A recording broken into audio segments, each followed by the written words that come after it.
Supreme court Indian medical association की ओर से 17 अगस्त 2022 को दायर की गई याचिका पर सुनवाई कर रही है। इसमें कहा गया है कि पतंजलि ने कोविड वैक्सीनेशन और एलोपैथी के खिलाफ नेगेटिव प्रचार किया है, वहीं खुद की आयुर्वेदिक दवाओं का कुछ बीमारियों के इलाज का झूठा दावा किया है। सुप्रीम कोर्ट ने बुधवार को पतंजलि के विवादित विज्ञापन केस में बाबा रामदेव और बालकृष्ण के दूसरे माफीनामे को भी खारिज कर दिया। जस्टिस हिमा कोहली और जस्टिस अमानतुल्ला की बेंच ने पतंजलि के वकील विपिन सांघी और मुकुट रोहतगी से कहा कि आपने जानबूझकर कोर्ट के आदेश का उल्लंघन किया है, कार्रवाई के लिए तैयार रहें। अब हम आपको बताते हैं कि रामदेव द्वारा माफीनामे में क्या लिखा गया था। मैं विज्ञापनों के मुद्दे के संबंध में बिना शर्त माफी मांगता हूँ। मुझे इस गलती पर गहरा अफसोस है और मैं अदालत को आश्वस्त करना चाहता हूँ, इसे दोहराया नहीं जाएगा। 21 नवंबर 2023 को कोर्ट के आदेश के उल्लंघन पर भी मैं माफी मांगता हूँ। मैं हमेशा कानून और न्याय की गरिमा को बनाए रखने का वचन देता हूँ। Supreme court Indian medical association की ओर से 17 अगस्त 2022 को दायर की गई याचिका पर सुनवाई कर रही है। इसमें कहा गया है कि पतंजलि ने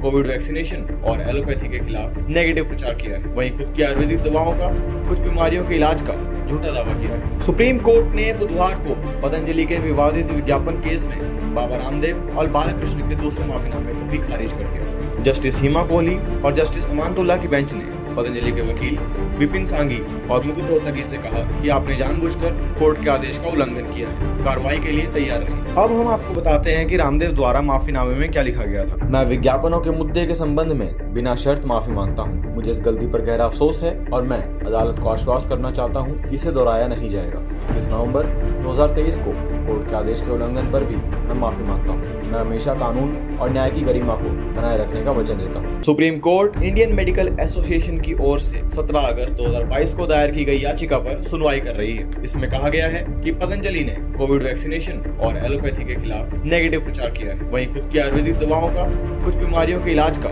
झूठा दावा किया है। सुप्रीम कोर्ट ने बुधवार को पतंजलि के विवादित विज्ञापन केस में बाबा रामदेव और बालकृष्ण के दूसरे माफीनामे को भी खारिज कर दिया। जस्टिस हिमा कोहली और जस्टिस अमानतुल्ला की बेंच ने पतंजलि के वकील विपिन सांघी और मुकुट रोहतगी से कहा कि आपने जानबूझकर कोर्ट के आदेश का उल्लंघन किया है, कार्रवाई के लिए तैयार रहें। अब हम आपको बताते हैं कि रामदेव द्वारा माफीनामे में क्या लिखा गया था। मैं विज्ञापनों के मुद्दे के संबंध में बिना शर्त माफी मांगता हूँ। मुझे इस गलती पर गहरा अफसोस है और मैं अदालत को आश्वस्त करना चाहता हूँ, इसे दोहराया नहीं जाएगा।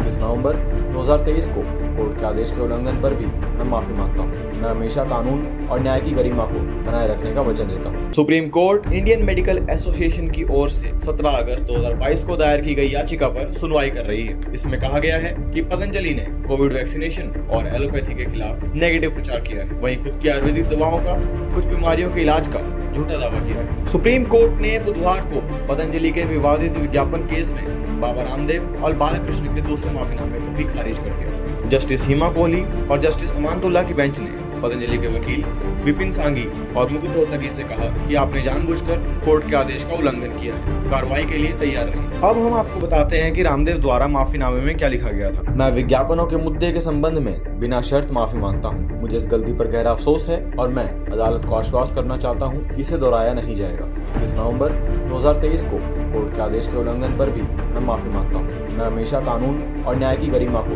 बनाए रखने का वचन देता हूँ।